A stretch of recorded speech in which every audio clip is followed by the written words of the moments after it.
যে কোনো ধরনের রাইটিং এর ক্ষেত্রে আমাদের নাম্বার কম আসার একটি মূল কারণ হচ্ছে ফর্মাল এবং ইনফর্মাল এক্সপ্রেশনের ব্যবহারটা ঠিক মতো করতে না পারা।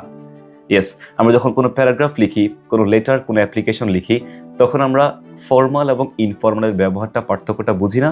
দ্যাটস ওয়াই আমাদের লেখার গুণগত মান নষ্ট হয় এবং নাম্বারও ঠিকমতো আসে না। সো আমি কিছু বিষয় তোমাদের কাছে শেয়ার করব, যার মাধ্যমে আমাদের রাইটিং স্কিল একটু হলেও আমরা ইমপ্রুভ করতে পারি। আমাদের প্রথম বিষয় হচ্ছে, যখন আমরা কোনো লেটার লিখব, কম্পোজিশন লিখব, প্যারাগ্রাফ লিখব, এই সকল ক্ষেত্রে আমাদেরকে অবশ্যই ফর্মাল এক্সপ্রেশন ব্যবহার করতে হবে। অ্যান্ড যদি কোনো আমরা লেটার লিখি বন্ধুর কাছে, বান্ধবীর কাছে, বা পিতামাতার কাছে, কাছের কোনো ব্যক্তির কাছে, কিংবা যদি আমরা কোনো ডায়লগ লিখতে যাই, সেক্ষেত্রে আমরা চাইলে ইনফর্মাল এক্সপ্রেশন ব্যবহার করতে পারি। সো আমি এর দ্বারা কি বোঝাতে চাচ্ছি আসলে, যে ফর্মাল এবং ইনফর্মাল এই দুটো এক্সপ্রেশনটা কেমন। যেমন আমি যখন কোনো লেটার লিখবো বা অ্যাপ্লিকেশন লেখার সময় আমাকে কোনোভাবেই কোনো শব্দের সংক্ষিপ্ত ফর্ম ব্যবহার করা যাবে না।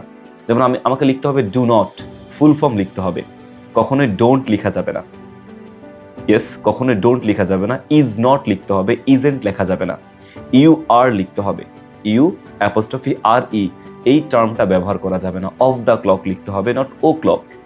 সো ফুল ফর্ম যে কোনো অ্যাপ্লিকেশন, যে কোনো প্যারাগ্রাফ, কম্পোজিশন লেখার ক্ষেত্রে আমরা ইংলিশ এক্সপ্রেশন ফুল টার্মটা ব্যবহার করব। অ্যান্ড যদি কোনো লেটার লিখতে যাই কাছের ব্যক্তির সাথে, ডায়লগ লিখতে যাই, সেক্ষেত্রে আমরা কিন্তু শর্ট ফর্মটা ব্যবহার করাটাই যৌক্তিক। ডোন্ট ব্যবহার করব, ইজেন্ট ব্যবহার করব, আরএন্ট ব্যবহার করব। ওকে। সেকেন্ড হচ্ছে, আমরা যখন কোনো ফর্মাল কোনো লেখা লিখতে যাব, অ্যাপ্লিকেশন, প্যারাগ্রাফ, সেক্ষেত্রে কোনোভাবেই ইডিয়ম ব্যবহার করা যাবে না। ইয়েস, কোনোভাবে ইডিয়ম ব্যবহার করা যাবে না।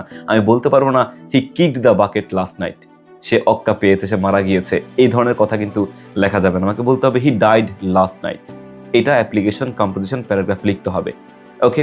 বা it has been raining cats and dog from the morning, লেখা কিন্তু যাবে না, বিকজ ক্যাটস অ্যান্ড ডগ কিন্তু একটা ইডিওমেটিক এক্সপ্রেশন, এটা কিন্তু ব্যবহার করা যাবে না। অলরাইট। বাট এই টার্মগুলো, ইডিয়ম, চাইলে আমরা লেটার, ইনফর্মাল লেটার এবং ডায়লগে চাইলে লিখতে পারি, প্রবলেম নাই।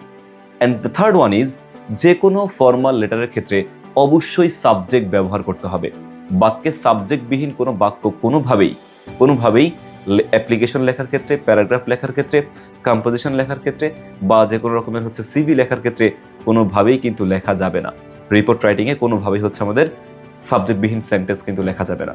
কিন্তু যদি আমি ডায়লগের কথা বলি, স্টোরির কথা বলি, কিংবা আমাদের লেটারের কথা বলি, সেক্ষেত্রে চাইলে আমরা এই সাবজেক্টবিহীন সেন্টেন্স লিখতে পারবো। সো এই তিনটি জিনিস যদি আমরা একটু ফর্মাল এবং ইনফর্মাল লেখার ক্ষেত্রে মেনটেন করতে পারি, আমার কাছে মনে হয় আমাদের লেখার কোয়ালিটি অনেক